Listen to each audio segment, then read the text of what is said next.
megapascal. Yes or no? And then the tier 2 supplier will supply the material. They will supply the material exactly as how you order the what? Material. So now it goes back to the tier 2 supplier. Sorry, the tier 1 supplier. So now you have USIBOR 1500 with a yield strength of 1050. To get 1050, what is the final microstructure? Martensite, right? It has to be. You cannot get perlite and ferrite. Okay. So what they get is this. Very difficult to, I think I draw a bigger box. Very difficult to induce what? Plastic what? How come you know? How come you know? I did not know. Okay, I did not know this. I only know, Eugene, can you go? I was caught to go to this company. Okay. Material tend to fracture.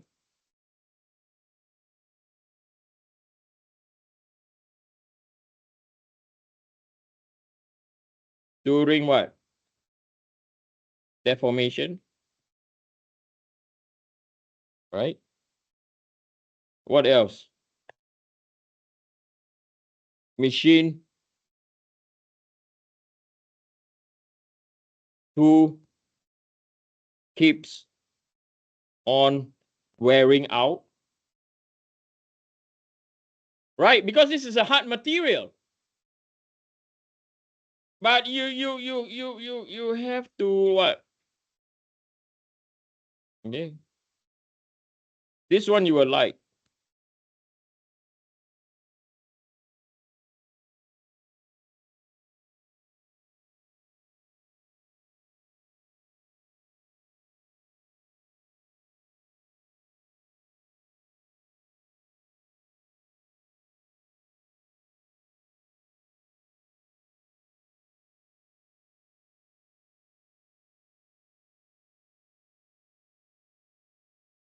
Lots of overtime paid to manufacturing engineer to meet demand. Right? You already accept the contract to produce. Okay? You already accept it. Okay, so Toyota want this material, give you the final geometry. He has to make from USIBOR, given you the yield strength, right? Then you order the material, and all hell broke loose, right? So one of the possible solution is what? Outsource, right? Do you think the outsource will be cheaper than your cost? Yeah, right? No way. And you know what's the problem?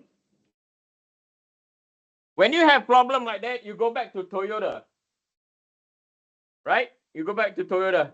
I know you are giving us the contract, but can I charge you 10 cents more? Any idea what's the reply?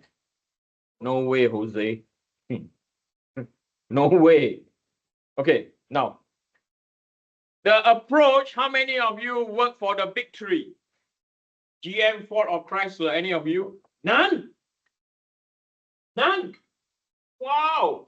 When I was teaching in this program, maybe 15 years ago, at least there's one or two working in GM or Toyota. Now, none. Okay. Toyota is different. I'll tell you what's the difference. If you work in a company like GM, right? If you go there with a problem like that, they will tell you no. It's your problem. But if you were to supply to Toyota, you know what they will do to you? I know they're Japanese, they don't chop off your head. Okay, oh, they will, oh, no. They will send 20 engineers to eat, sleep, and poop in your company to help you solve the problem. I repeat again, to help you solve the what? The problem.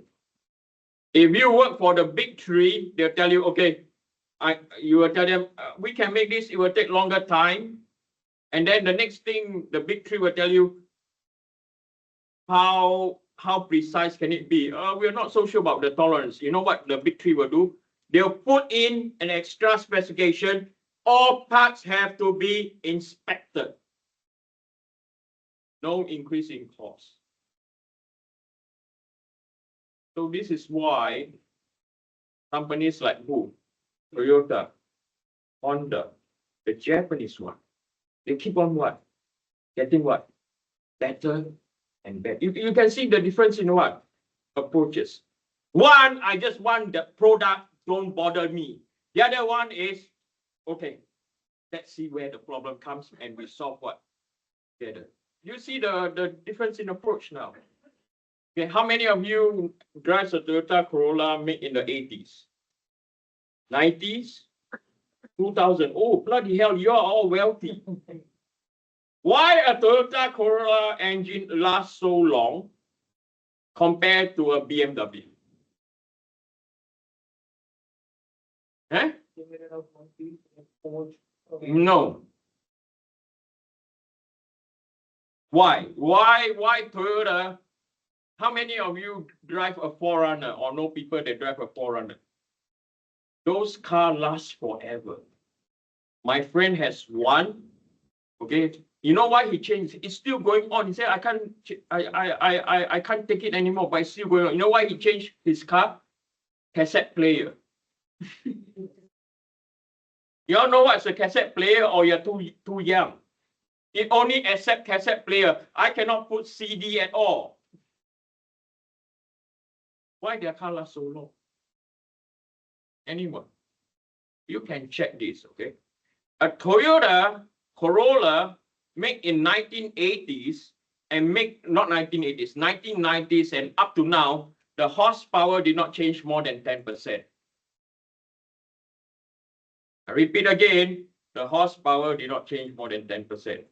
If you buy a BMW in the year 2000 and now, go and check when you go for a break, the horsepower increased by at least how many percent? 30%. So what is Toyota's philosophy? When something is not broken, don't mess around with it. Still a lot of people driving Toyota Corolla, yes or no? How many of you drive a Toyota Corolla? I can't stand Toyota Corolla, not personally. Okay, I think you are a good driver by looking at you, but Toyota Corolla, especially when driven like someone like my color, you're the worst driver on the road. You agree or disagree? Right? So when I rented a Toyota Corolla, I'm a good driver. People honk at me because I am this and I drive a Toyota Corolla. Okay, right. Go for a 10 minutes break.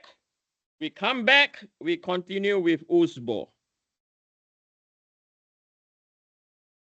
Go for a break, okay?